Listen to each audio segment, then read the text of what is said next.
नमस्कार साथियों, अपनी कल जो एग्रीकल्चर की क्लास हुई थी उससे आगे आज क्लास स्टार्ट है। एक बार मैं आपको जो कल क्लास ली अपन ने वो पॉइंट एक बार थोड़ा सा वापस री कर देता हूँ, दोहरा देते हैं अपन 1 मिनट के लिए। जैसे क्रॉप रोटेशन, कल अपन ने क्लास ली, उसमें क्रॉप रोटेशन इसके बारे में बढ़िया तरीके से अपन ने स्टडी की, शानदार तरीके से। फिर उसके बाद में मिक्स क्रॉपिंग, फिर उसके बाद में मिक्स फार्मिंग, फिर उसके बाद में कवर क्रॉप, फिर उसके बाद में केस क्रॉप और केज क्रॉप। ये 6 पॉइंट थे जो कल की क्लास के अंदर शानदार तरीके से अपन ने पढ़ाई की, शानदार तरीके से इनको समझा। इनमें ये जो पॉइंट थे इनमें से एक क्वेश्चन जो कल वाली क्लास के पॉइंट थे 6, उनमें से एक क्वेश्चन लगभग आपके जेट के एग्ज़ाम या ICR के एग्ज़ाम में आ जाता है। अब उसके आगे इन पॉइंटों के आगे अगला पॉइंट स्टार्ट करते हैं, उससे आगे एक क्वेश्चन स्टार्ट करते हैं। एक शब्द था मिक्स क्रॉपिंग। देखो मैं आपको एक चीज़ और क्लियर कर देता हूँ, मिक्स क्रॉपिंग। उसके बाद में मिक्स क्रॉपिंग का मतलब निश्चित समय में निश्चित जगह पर 2 या 2 से अधिक फसलों को मिलाकर बोना मिक्स क्रॉपिंग कहते हैं। निश्चित समय में निश्चित जगह पर 2 या 2 से अधिक फसलों को मिलाकर बोना मिक्स क्रॉपिंग हो गया। इसी के साथ इससे मिलता जुलता एक और शब्द है जो अपने एग्रीकल्चर में बहुत बार काम में लिया जाता है, और वो है इंटरक्रॉपिंग।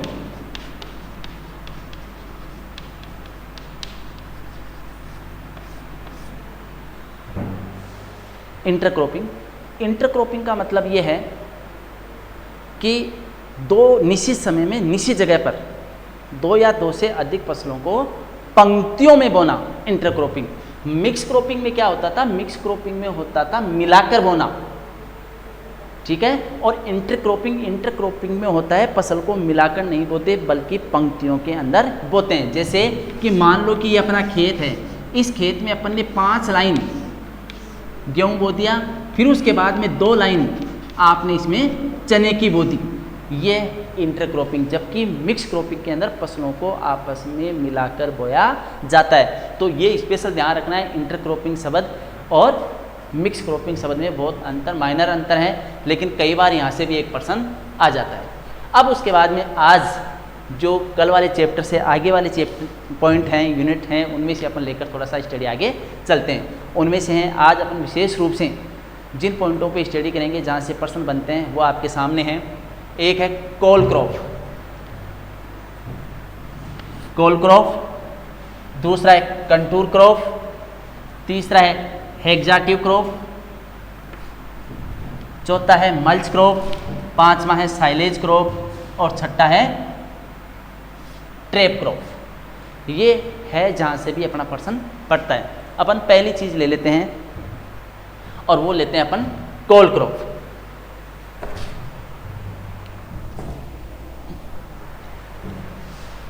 इनके बारे में अपन विस्तार से थोड़ा सा स्टडी करेंगे कि कैसे कैसे क्वेश्चंस आते हैं। अपन है कोल क्रॉप। कोल क्रॉप का मतलब है, कोल का मतलब है कूल यानी ठंडा, यानी कि ऐसी फसलें जो कूल क्लाइमेट में होती हो। पहली बात, कूल क्लाइमेट, ठंडी जलवायु में होती हो। वह फसलें जो विशेष रूप से ठंडी जलवायु में होती हो कोल क्रॉप कहलाती है। प्रश्न बन गया कि कौन सी फसलें हैं जो कोल क्रॉप हैं। इसमें कोल क्रॉप का एग्जाम्पल कॉलीफ्लावर, फूल गोभी, कैबेज, पत्ता गोभी, ये कोल क्रॉप का एग्जाम्पल। ऐसी फसलें जिनके लिए सूक्ष्म जलवायु, ऐसी फसलें जिनके लिए कूल जलवायु की, ठंडी जलवायु की आवश्यकता होती है, कोल क्रॉप कहलाती है। एक चीज़ क्लियर होगी। दूसरी चीज़ उसका एग्जाम्पल, दूसरा देखो, ये जो कोल शब्द है, ये इस कोल शब्द की उत्पत्ति कैसे हुई? एक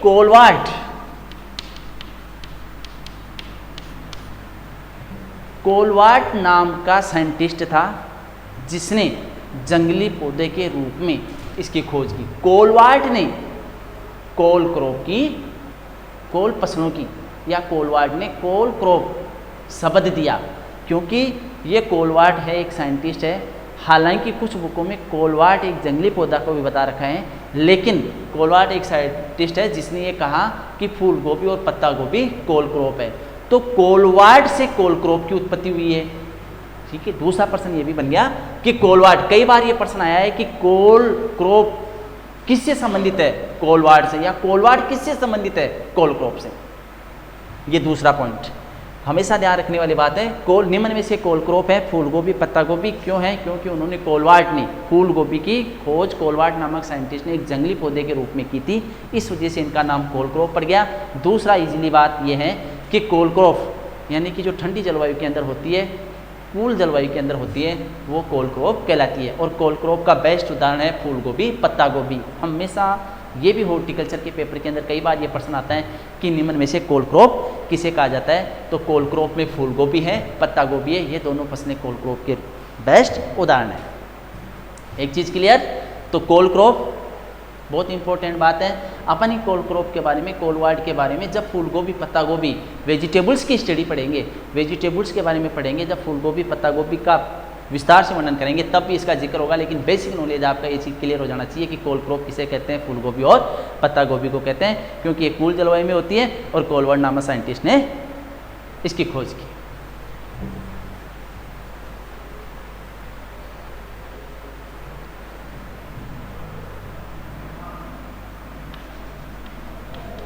मल्च क्रॉप, अगला पॉइंट, अगली फसल मल्च क्रॉप। मल्च बहुत इंपॉर्टेंट बात है अपने एग्रीकल्चर में।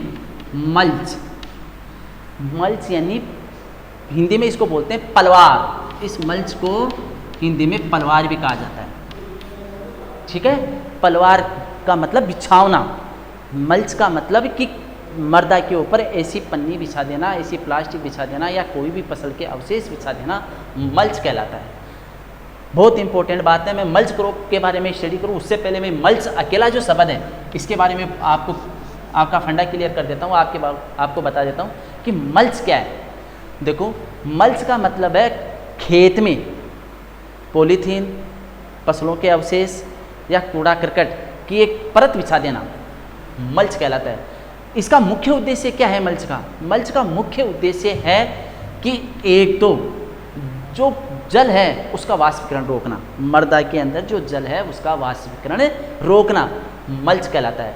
मल्च का मुख्य उद्देश्य है सॉरी मृदा में जल का वाष्पीकरण, जल का उड़ना रोकना मल्च का मुख्य उद्देश्य। दूसरा कि खरपतवार कंट्रोल, खरपतवार कंट्रोल। मल्च का मुख्य कार्य खरपतवार नियंत्रण भी है। जैसे कि अपन ने विशेष रूप से कई जगह इस चीज़ को देखा होगा कि आजकल जो हॉर्टिकल्चर के अंदर अपन ने देखा होगा कि विशेष रूप से टमाटर है, मिर्च है, जो भी वेजिटेबल्स की जाती है, चिल्ली है, वेजिटेबल्स की जाती है, वो मल्च के अंदर की जाती है। आपने देखा होगा कि प्लास्टिक की पॉलीथीन मल्च बिछा रखी है, उसमें एक फुट के अंदर या 3-3 मीटर के अंदर या 1-1 मीटर के अंदर डिफेंस के अंदर दूरी के ऊपर एक छिद्र होते हैं, उन छिद्रों के अंदर मिर्च है, टमाटर है, बैंगन है, यस मतलब कोकरबिटेसी फैमिली की फसलें हैं, ये सारी की सारी उसके अंदर पन्नी के अंदर बिछाई जाती है। जैसे कि आपके खेत में देखा होगा कि ऐसी एक पॉलीथीन होती है, उसमें ऐसे छिद्र होते हैं, उसमें ड्रिप लगा हुआ होता है, ये मल्च है। अब इसमें क्या है कि अपन ने यहाँ पर पौधा लगा दिया, यहाँ पर फसल के बीज बो दिए, ड्रिप से यहीं उसको पानी मिला, ये पूरा का पूरा क्षेत्र है वो पन्नी से या मल्च से है ढका हुआ है। तो अब यहाँ पर जो भी जल उपलब्ध है उसका वाष्पीकरण नहीं होगा, प्लस फसल में और कहीं भी खरपतवार नहीं उगेगा। इन चीज़ों से बचाने के लिए मल्च, आजकल हॉर्टिकल्चर के अंदर मल्च बहुत ज़्यादा कारगर सिद्ध हो रहा है। बहुत इंपॉर्टेंट बात है। हालांकि मल्च का और कोई क्वेश्चन नहीं बनता, लेकिन मल्च का एम्स क्या है, मुख्य उद्देश्य क्या है, इस चीज़ को लेकर एक इंपॉर्टेंट क्वेश्चन बन जाता है। तो आप लोग को पता होना चाहिए मल्च का मुख्य उद्देश्य है ना, वो ये है एक तो पानी का वाष्पीकरण रोकना और दूसरा खरपतवारों को नियंत्रण करना, ये मल्च का मुख्य उद्देश्य। अब बात आ गई कि मल्च क्रॉप ऐसी कौन सी फसलें हैं जो पानी का वाष्पीकरण रोकती है और खरपतवारों का नियंत्रण रोकती है। इसका मतलब पानी का वाष्पीकरण कौन सी फसल रोकेगी? पानी का वाष्पीकरण वो फसल रोकेगी जो तीव्र गति से ग्रोथ करे, तीव्र गति से मृदा की सतह को ढके, वो ही तो पानी का वाष्पीकरण रोकेगी।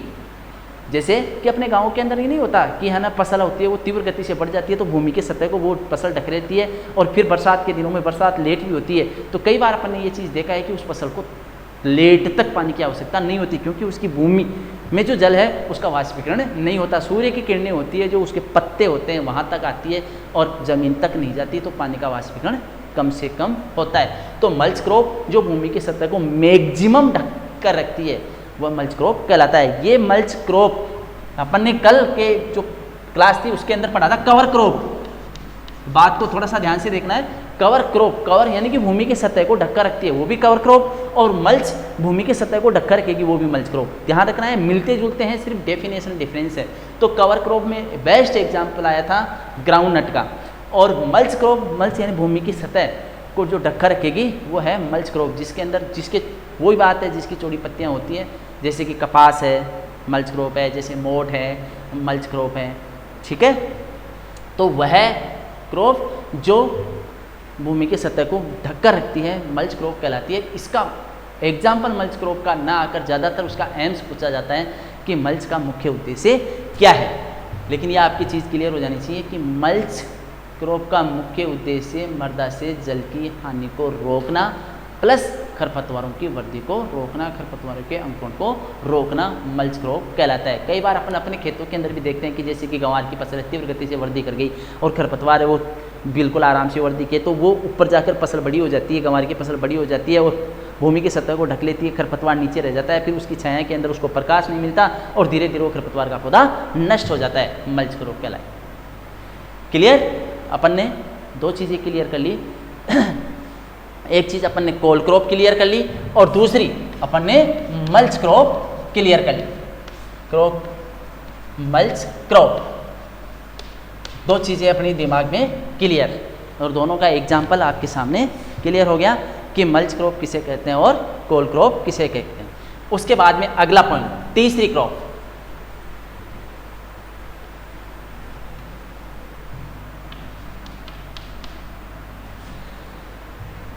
एग्जैक्टिव,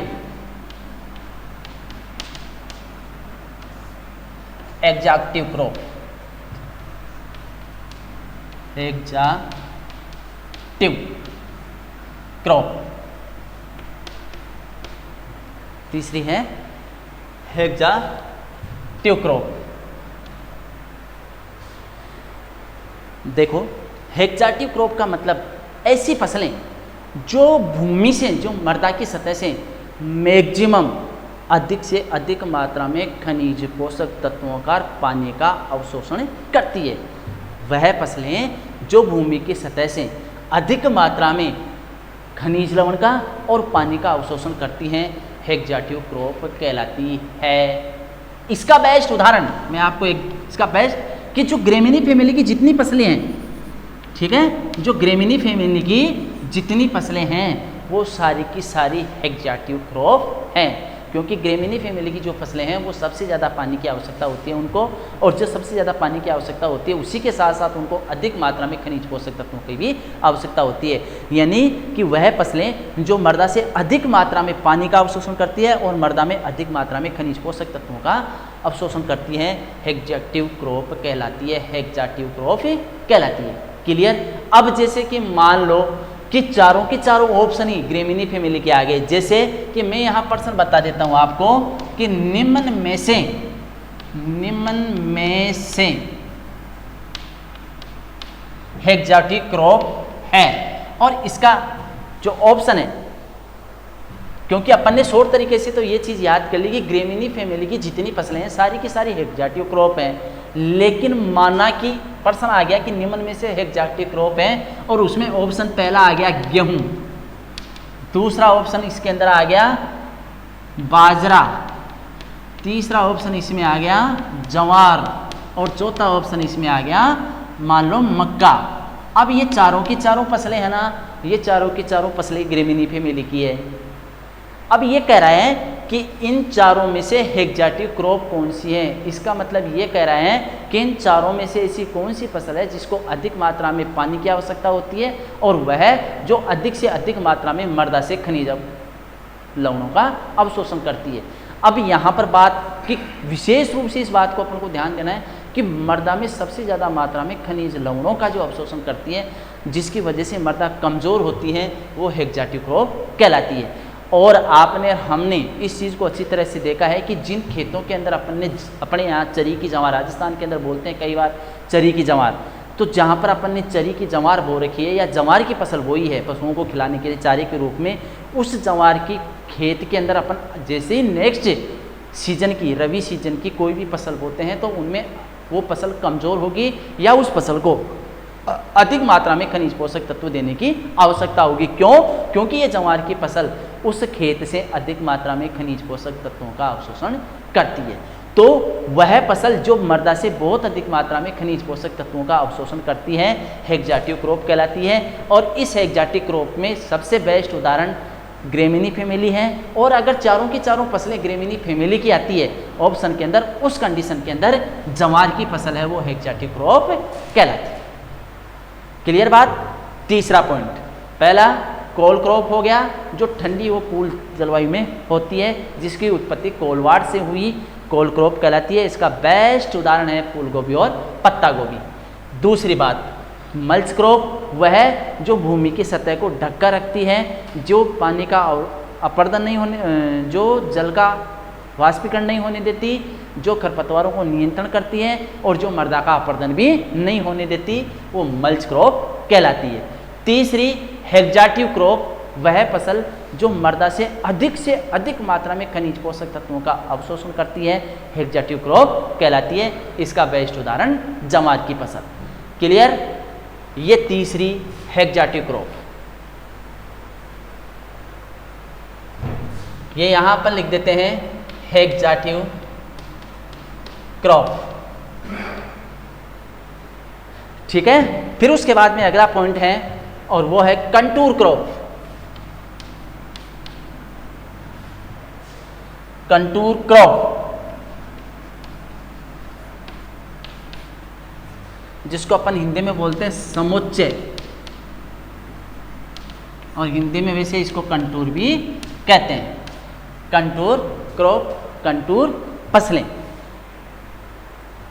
आपने शायद कुछ बच्चे हॉर्टिकल्चर के अंदर जानते भी होंगे कि हॉर्टिकल्चर के अंदर अपने बाग लगाने की विधियाँ, एक चैप्टर है 12वीं के अंदर, आप लोग पढ़ के भी आए होंगे कि बाग लगाने की कौन कौन सी विधियाँ हैं। तो उसमें अपन ने पढ़ा होगा कि वर्गाकार विधि है, आयताकार विधि है, त्रिभुजाकार विधि है। ठीक है, फिर उसके बाद में अपन ने पढ़ा होगा पूरक विधि है, और आपने पढ़ा होगा कंटूर विधि है। तो ये बाग लगाने की षटभुजाकार विधि है, 6 विधियाँ थी, वर्गाकार विधि, आयताकार विधि, त्रिभुजाकार विधि, पूरक विधि, षटभुजाकार विधि और कंटूर विधि। ये बाग लगाने की 6 विधियाँ थी। इन 6 विधियों में कंटूर शब्द वहाँ पर भी आया। तो कंटूर, वहाँ पर वो बाग लगाने की विधियाँ अपन ने कहाँ काम लेते हैं, जैसे कंटूर विधि है जहाँ पर पहाड़ी क्षेत्र हैं, पहाड़ी क्षेत्रों में बाग लगाने की विधि जो काम में ली जाती है वो कंटूर विधि। इसका मतलब है पहाड़ी क्षेत्रों में कंटूर, कंटूर का मतलब समुच्चय, समुच्चय का मतलब खांचे, खांचे का मतलब जैसे अपन पेड़ लगाते हैं एक राउंड के अंदर गोल गोल राउंड बनाते हैं, खांचा बनाते हैं, फिर उसके अंदर पेड़ लगाते हैं, वो कहलाता है कंटूर। तो ऐसी फसलें जो कंटूर बनाकर उसके अंदर लगाई जाती है कंटूर क्रॉप कहलाती है। तो जितने भी विशेष रूप से फ्रूट हॉर्टिकल्चर की जो फल वाले पौधे हैं वो सारे के सारे कंटूर बनाकर लगाए जाते हैं। तो वह फसलें जो कंटूरों के अंदर जिसकी बुआई की जाती हैं कंटूर क्रॉप कहलाती है। क्लियर चीज? ये कंटूर क्रॉप।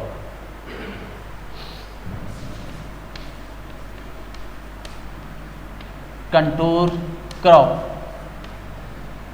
फिर उसके बाद में 4 चीज़ें हो गई, कोल क्रॉप हो गई, मल्च क्रॉप हो गई, हेक्साटिव क्रॉप हो गई, कंटूर क्रॉप हो गई। फिर उसके बाद में है अगला पॉइंट है साइलेज क्रॉप।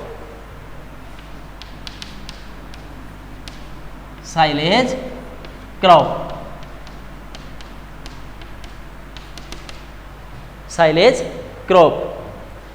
साइलेज क्रॉप का मतलब यह है कि वह फसल जो बिल्कुल हरी अवस्था में, फ्लोरिंग स्टेज पर, जो रसीली अवस्था में होती है, जिसमें रस की मात्रा अधिक मात्रा में होती है, उस अवस्था में काटकर, क्लियर, साइलेज वह फसलें जिसमें अधिक मात्रा में रस होता है, जो फ्लोरिंग स्टेज में होती है, जिस स्टेज में फसल में रस की मात्रा बहुत अधिक मात्रा में होती है, उसी स्टेज में फसल को काटकर गड्ढों के अंदर दबाकर जो आहार तैयार किया जाता है, जो चारा तैयार किया जाता है, वह साइलेज कहलाता है। और जिन फसलों से वो चारा या आहार तैयार किया जाता है उसे साइलेज क्रॉप कहा जाता है। क्लियर? बहुत इंपॉर्टेंट बात है, यहाँ से प्रश्न भी बनता है कि साइलेज क्रॉप यानी कि जिन फसलों से साइलेज बनाया जाता है उसको साइलेज क्रॉप कहते हैं। अब साइलेज किसे कहते हैं? साइलेज लेग्यूमिनेसी फैमिली की फसलों साइलेज लेग्यूमिनेसी फैमिली की फसलों का बनाया जाता है। और जिन लेग्यूमिनेसी फैमिली में भी कौन कौन सी फसलों का, जिन फसलों को हरी अवस्था में अपन काटें, यानी विशेष रूप से फ्लोरिंग स्टेज पर काटें और काटने के बाद में अपन ने उसमें साइलेज गड्ढे होते हैं, उन गड्ढों के अंदर अपन उनको तत्काल दबा देते हैं।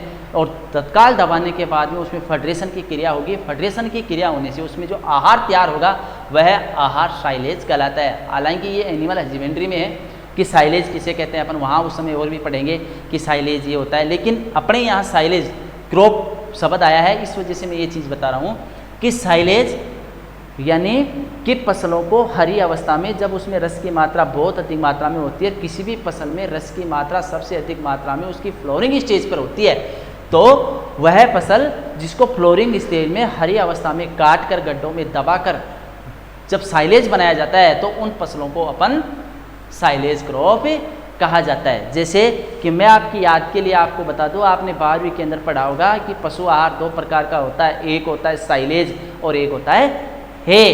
तो उत्तम प्रकार का साइलेज किसका बनता है? उत्तम प्रकार का हे किसका बनता है? वहाँ पर ये चीज़ है, उत्तम प्रकार का साइलेज मक्का और जवार का बनता है, उत्तम प्रकार का हे होता है ऑरेंज का और बरसीम का बनता है। तो साइलेज क्रॉप कौन सी हो गई? मक्का और जवार।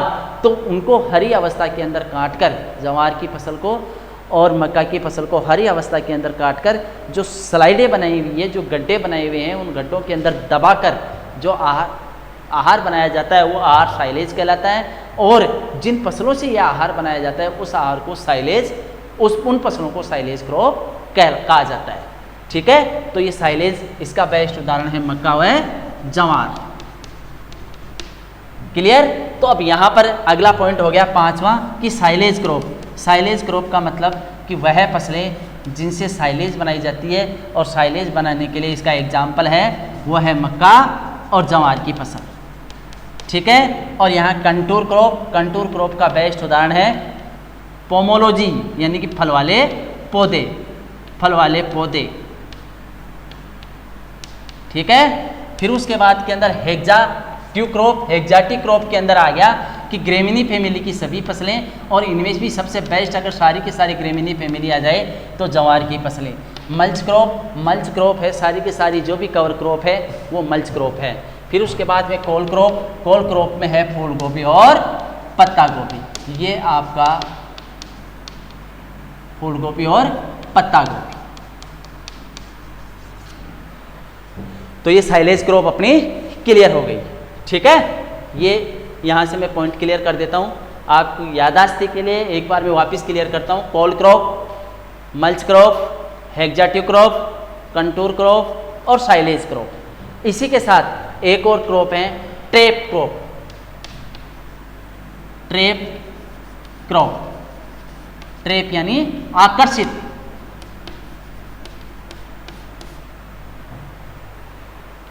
यानी वह फसलें जो रोग व कीटों को आकर्षित करती है, ट्रैप क्रॉप कहलाती है। आपने अपने कई बार कई फसलों के अंदर ये चीज़ देखा होगा, किसान भी अपन बोते हैं तो अपन देखते हैं कि जैसे कि किसान ने मेन फसल बो रखी है। जैसे उदाहरण के लिए मान लो कि अपन ने चना, अपने राजस्थान के अंदर कि कोई किसान चने की फसल बो रखा है, तो चने की फसल बो रखा है तो उस चने के अंदर कई बार अपन ने ये देखा है कि बीच बीच में एक एक दो दो दाने या एक एक दो दो पौधे सरसों के उग जाते हैं। पूरा मान लो कि 1 हेक्टर का अपना चने का खेत है, उसमें पूरे के पूरे 1 हेक्टर के अंदर चना बा रखा है, लेकिन उसमें 1 हेक्टर में 50 पौधे या 100 पौधे उन्होंने क्या है कि सरसों के दानों पे भी डाल दिए, जिससे सरसों के पौधे भी लग गए। तो वो सरसों के पौधे क्या करेंगे कि उस चने की फसल में लगने वाले कीट, जैसे कि चने की फसल का मुख्य कीट पॉड बोरर है, तो चने की फसल में लगने वाले मुख्य कीट को एफिड है, चेसिड है, उनको अपनी तरफ आकर्षित कर लेगा। और जब वो अपनी तरफ आकर्षित कर लेगा सरसों का पौधा, तो चने की फसल में वो चीज़ नुकसान नहीं पहुंचाएगी। वो जब चने की फसल में चीज़ नुकसान नहीं पहुंचाएगी तो ऑटोमेटिकली ही अपनी चने की फसल प्रोडक्शन अच्छा देगी। तो ट्रैप क्रॉप है। ट्रैप क्रॉप का मतलब आकर्षित करना, किसी भी फसल के साथ या फसल के मध्य अन्य फसल को मात्रा में उगाना जो उस फसल में लगने वाले रोगों व कीटों को अपनी तरफ ही आकर्षित करती है, ट्रैप क्रॉप कहलाती है। ठीक है। अब इसी के साथ इससे मिलता जुलता एक और है बॉर्डर क्रॉप।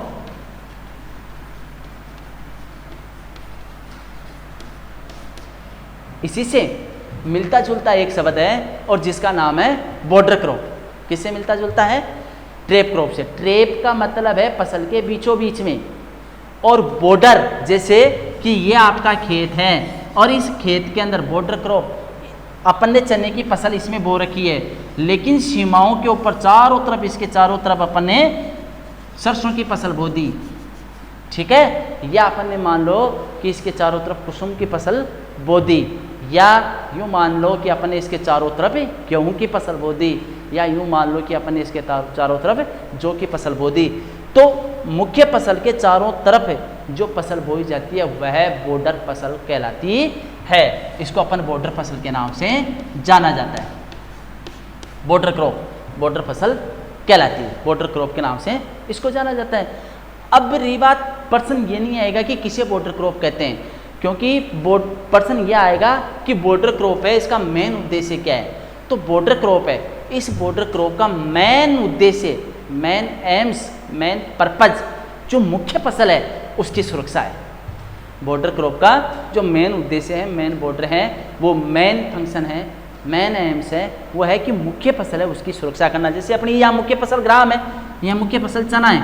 अब इस चना के चारों तरफ अपन ने दूसरी फसल, रबी की दूसरी फसल बो दी जिसकी हाइट चने से बढ़े, तो जैसे कि आवारा पशु आएंगे या कोई भी रोग और कीट आएगा तो इस फसल के अंदर ही जो अपन ने बॉर्डर पे फसल बो रखी है उस फसल में आके ही रुक जाएगा, वहीं अपना वो वहीं रस चूसने लग जाएगा या वहीं वो खाना खाने लग जाएगा और अपनी चने की फसल सेफ है। ये है बॉर्डर क्रॉप। जबकि यह है ट्रैप क्रॉप, ये फसल के बीचों बीच में बोई जाती है। यानी जैसे अब ये चने का खेत है तो इसमें यहाँ पर ऐसे अपन ने 20-50 पौधे लगा दिए तो फिर वो आकर्षित करती रहेगी। यह है ट्रैप क्रॉप, यह है बॉर्डर क्रॉप। दोनों की चीज़ क्लियर होगी। इस बात का ध्यान रखना है कि एम्स से जरूर पूछते हैं ट्रैप क्रॉप का उद्देश्य क्या है और बॉर्डर क्रॉप का। इनका एग्जाम्पल में से प्रश्न नहीं आता, इनका आता है कि बॉर्डर क्रॉप का मुख्य उद्देश्य क्या है, ट्रैप क्रॉप का मुख्य उद्देश्य क्या है। ये दोनों चीज़ें अपने यहाँ आपके सामने में कर लिखता हूँ। ट्रैप क्रॉप और सातवां है बॉर्डर क्रॉप।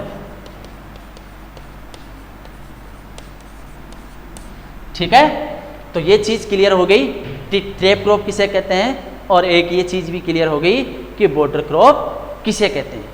ठीक है। अब इसी के साथ एक अपन ने ये देखा होगा, आपने 12वीं के अंदर थोड़ा सा नॉर्मल पढ़ा होगा, कॉमन सेंस के पर्सन्स हैं कि एक है कि सकरा वाली फसलें, हालांकि जेट के अंदर ऐसे पर्सन नहीं आते हैं लेकिन फिर भी आपको पता होना चाहिए कि सरकरा वाली फसलें कौन सी हैं। सरकरा क्रॉप्स किसे कहते हैं कि वह फसलें जिससे चीनी बनती है, सरकरा वाली क्रॉप कहलाती है। तो ऐसी कौन सी क्रॉप है, इसका उदाहरण आ गया शुगर केन यानी कि गन्ना और चुकंदर। तो ये हो गया। ऐसी और आ जाता है कि औषधीय फसलें, ऐसी कौन सी फसलें हैं जिनसे औषधियाँ प्राप्त होती है, तो भी ये भी आपके सिलेबस के अंदर ही है। मसाला वाली फसलें, ऐसे एक पर्सन और आता है कि मसाला वाली फसलें जिनसे मसाला तैयार किया जाता है। मसाला वाली फसलें, तो मसाला वाली फसलों के अंदर तो सीधी सी बात कि जीरा है, सौंफ है, धनिया है, मेथी है, ये मसाला वाली फसलें। अब एक चीज़ मैं यहाँ आपको क्लियर कर दूँ, जब मसाला वाली फसलों का ही नाम आया है, बहुत कई बार यहाँ से प्रश्न बनता है और प्रश्न ये बनता है कि निम्न में से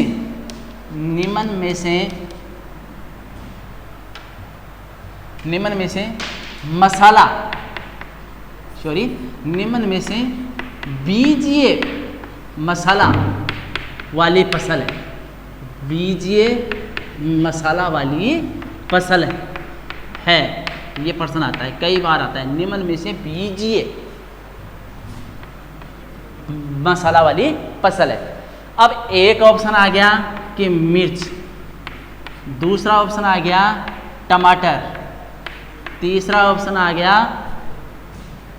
आलू, और चौथा ऑप्शन आ गया, वो आ गया सौंफ। या यहां कर लो आप मेथी।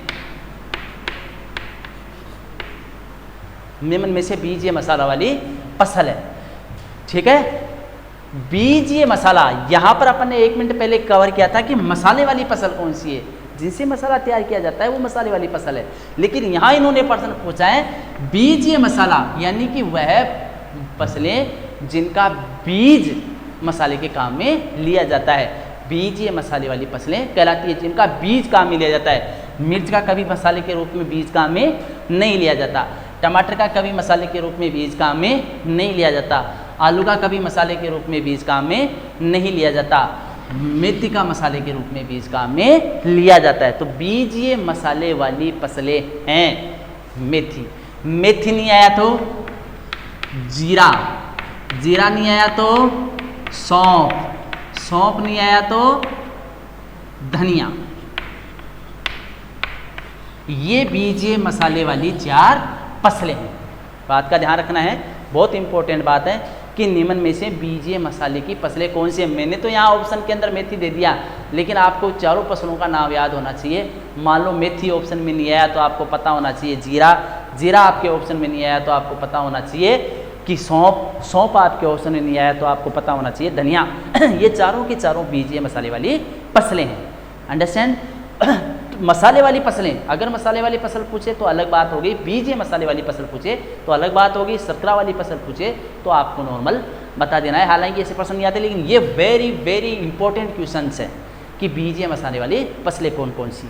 अब यहाँ पर जब बीजीय मसाले वाली एक चीज़ आ गई है तो आपको इस चीज़ का पता भी होना चाहिए कि पूरे भारत में बीजीय मसाला, केंद्रीय बीजीय मसाला अनुसंधान केंद्र स्थित है। ठीक है, बहुत इंपॉर्टेंट बात। यहां मैं दूसरा प्रश्न लिखता हूं कि केंद्रीय बीजीय मसाला, केंद्रीय बीजीय मसाला अनुसंधान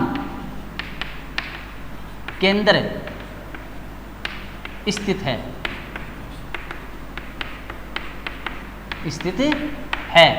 केंद्रीय बीजीय मसाला अनुसंधान केंद्र स्थित है। पहला तबीजी, दूसरा सेवर, तीसरा अविकानगर और चौथा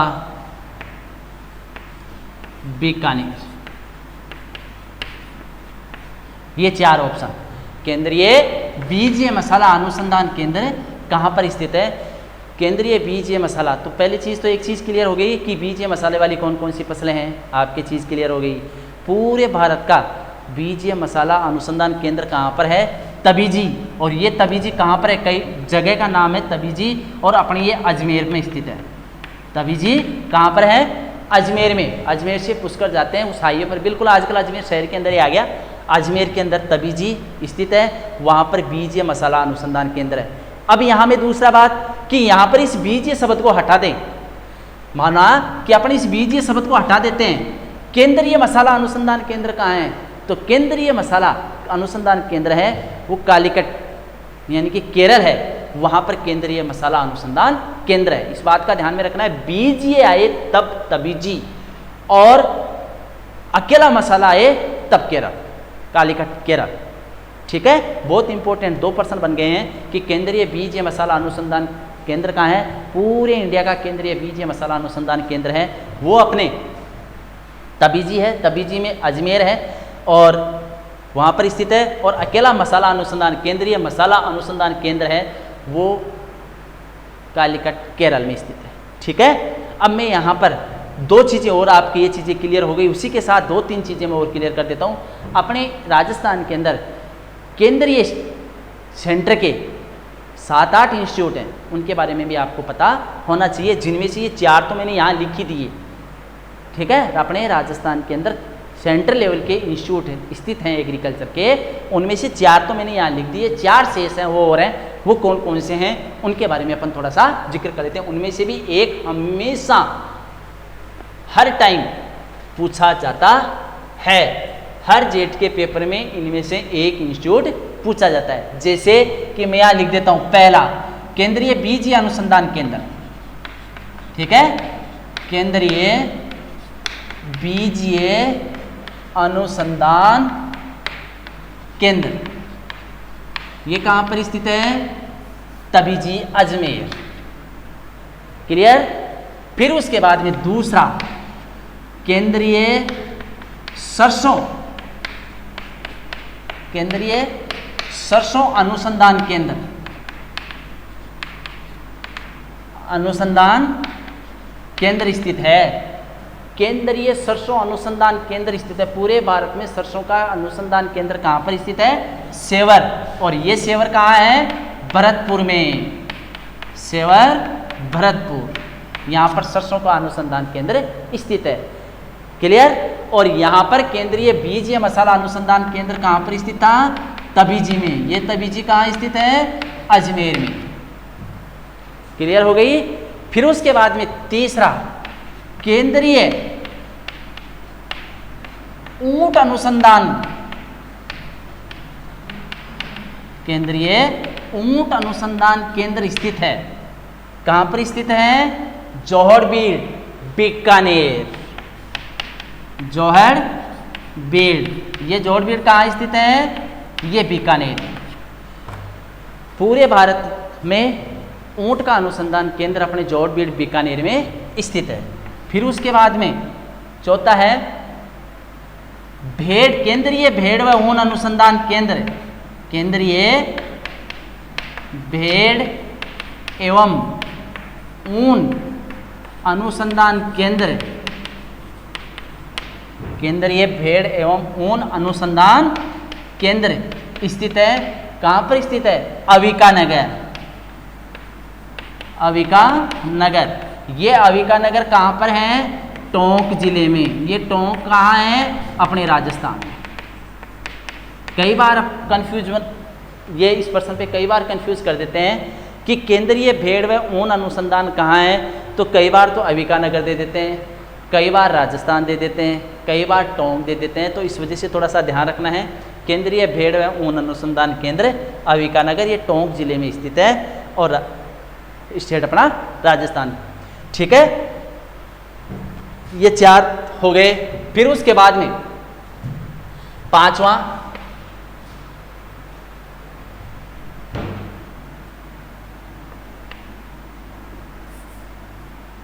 खजूर, केंद्रीय खजूर अनुसंधान केंद्र, केंद्रीय खजूर अनुसंधान केंद्र स्थित है। केंद्रीय खजूर अनुसंधान केंद्र स्थित है कहाँ पर है? बीकानेर में। केंद्रीय खजूर अनुसंधान केंद्र स्थित है बीकानेर में। ध्यान रखना है, बीकानेर में एक तो ऊंट अनुसंधान केंद्र स्थित है, बीकानेर के अंदर एक खजूर अनुसंधान केंद्र स्थित है, और बीकानेर के अंदर एक और इंस्टीट्यूट है, नहीं 2 इंस्टीट्यूट है। एक इंस्टीट्यूट है बेर, केंद्रीय बेर अनुसंधान केंद्र, केंद्रीय बेर अनुसंधान केंद्र स्थित है।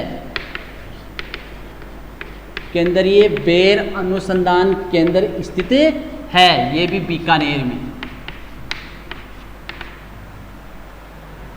ठीक है, केंद्रीय बेर अनुसंधान केंद्र स्थित है बीकानेर में। मैंने कहा बीकानेर में 3-4 इंस्टीट्यूट हैं और एक इंस्टीट्यूट है, उसको बताऊं उससे पहले मैं अभी 7वां इंस्टीट्यूट और बता देता हूं, काजरी। काजरी, ठीक है, काजरी, इसको ऐसे भी लिख देते हैं वो हिंदी के अंदर कि काजरी, और हमेशा हर दूसरी साल इस काजरी के बारे में प्रश्न पूछा जाता है। तो ये काजरी, इसकी फुल फॉर्म होगी centre for arid zone, centre arid zone research institute, केंद्रीय शुष्क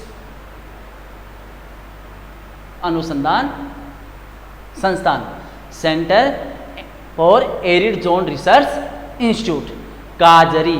ये कहाँ पर स्थित है? ये जो काजरी है ये जोधपुर में स्थित है, जोधपुर।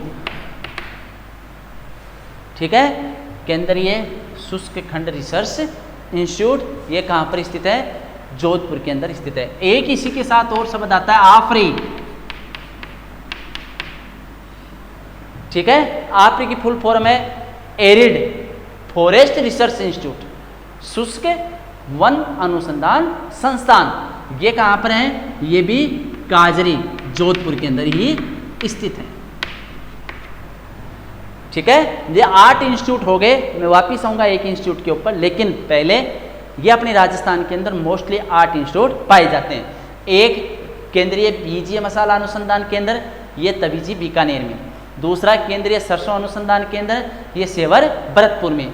तीसरा केंद्रीय ऊंट अनुसंधान केंद्र, ये जोड़बीड़ बीकानेर में। चौथा केंद्रीय भेड़ ऊन अनुसंधान केंद्र, ये अविकानगर टोंक में। चौथा केंद्रीय खजूर अनुसंधान केंद्र, ये बीकानेर। छठा है केंद्रीय बेर अनुसंधान केंद्र, यह है बीकानेर में। और सातवां है काजरी centre arid zone research institute, यह है जोधपुर में। और एक है आफरी, यह है arid forest research institute Jodhpur के अंदर।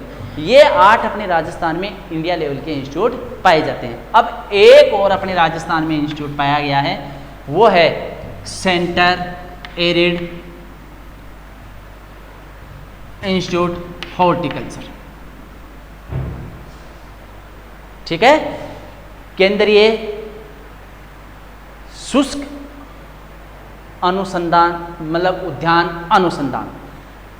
मैं ये चीज़ क्लियर करने के लिए, इस चीज़ को क्लियर करने के लिए मैं आपको बिल्कुल ये पॉइंट क्लियर करने के लिए मैं आपको एक बार, आपने 12वीं के अंदर हॉर्टिकल्चर पढ़ी होगी। ठीक है, आपने 12वीं में हॉर्टिकल्चर में क्लासिफिकेशन ऑफ फ्रूट, फलों का वर्गीकरण पढ़ा। फलों का वर्गीकरण पढ़ा तो उसमें जलवायु के आधार पर फलों का वर्गीकरण आपने पढ़ा होगा।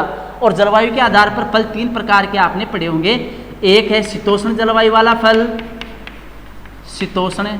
दूसरा है उपोष्ण और तीसरा है उष्ण। ये 3 प्रकार के फल आपने पढ़े होंगे। इसको इंग्लिश के अंदर टेम्परेरी, फिर उसके बाद में ट्रॉपिकल, फिर उसके बाद में सब ट्रॉपिकल। ये 3 प्रकार के आपने फ्रूट हॉर्टिकल्चर के आपने पढ़े। ये अपने एजेट के सिलेबस में बहुत इंपॉर्टेंट है। शीतोष्ण यानी ठंडी जलवायु के अंदर जो फल होते हैं शीतोष्ण जलवायु वाले फल कहलाते हैं। ठीक है, इन शीतोष्ण जलवायु वाले फलों का केंद्रीय अनुसंधान केंद्र जम्मू कश्मीर में है। और सारे के सारे शीतोष्ण जलवायु वाले फल हैं वो होते भी ठंडी जलवायु में ही हैं। जैसे कि जम्मू कश्मीर में, हिमाचल प्रदेश में एप्पल है, आड़ू है, बादाम है, काजू है, अखरोट है, सारे के सारे शीतोष्ण जलवायु वाले वह फल जिनको ठंडी जलवायु की आवश्यकता होती है, शीतोष्ण जलवायु वाले फल कहलाते हैं। अपन हॉर्टिकल्चर पढ़ेंगे उस समय क्लियर आएगा, लेकिन ये चीज़ क्लियर करने के लिए मैंने ये चीज़ ली है आपके पास। तो शीतोष्ण जलवायु जो ठंडी जलवायु में होते हैं, इन शीतोष्ण जलवायु वाले फलों का केंद्रीय अनुसंधान केंद्र है। जैसे केंद्रीय अनुसंधान केंद्र चाहे काजू का हो, शीतोष्ण फल सारे के सारे आगे उनका जम्मू कश्मीर में है। ठीक है, फिर उसके बाद में ट्रॉपिकल, जो ट्रॉपिकल अनुसंधान केंद्र है, ट्रॉपिकल के अंदर सारे फ्रूट आ गए, जिसमें आम भी आ गया, अमरूद भी आ गया आपने। ठीक है, तो ये ट्रॉपिकल अनुसंधान है, ये लखनऊ के अंदर है। केंद्रीय उपोष्ण जलवायु वाले खंड वो कहाँ पर स्थित है? वो लखनऊ में। और तीसरा है उष्ण सब ट्रॉपिकल, उष्ण जलवायु वाले फ्रूट, जिसमें विशेष रूप से खजूर, विशेष रूप से बेर, विशेष रूप से अनार, जो उष्ण जलवायु वाले खंड हैं इनको, तब ये इनका जो केंद्रीय अनुसंधान केंद्र है वो अपने बीकानेर में स्थित है। ये चीज़ तब क्लियर हुई कि centre for arid institute of horticulture, ये अनुसंधान केंद्र कहाँ पर स्थित है? बीकानेर में। इस वजह से ये चीज़ कही गई कि अपने राजस्थान में 3 केंद्रीय लेवल के इंस्टीट्यूट, 9 केंद्रीय लेवल के इंस्टीट्यूट है। इनमें से हर साल, इन 9 में से हर साल एक क्वेश्चन पूछा जाता है। आप जितने भी पेपर उठा के देखोगे जेट के, तो उनमें आपको पता चलेगा 9 में से एक हर साल आता है, एक क्वेश्चन ये यहाँ से भी आता है। फिर मैं आप लोगों को सभी को बहुत बहुत धन्यवाद देना चाहता हूँ और बिल्कुल अपनी स्टडी बरकरार रखें। कोई भी प्रॉब्लम हो तो आप अपनी शेयर करें। आगे की जो क्लास है वो केमिस्ट्री की क्लास आप बिल्कुल पवन जी सरों से ले। जय केशवानंद, जय भारत।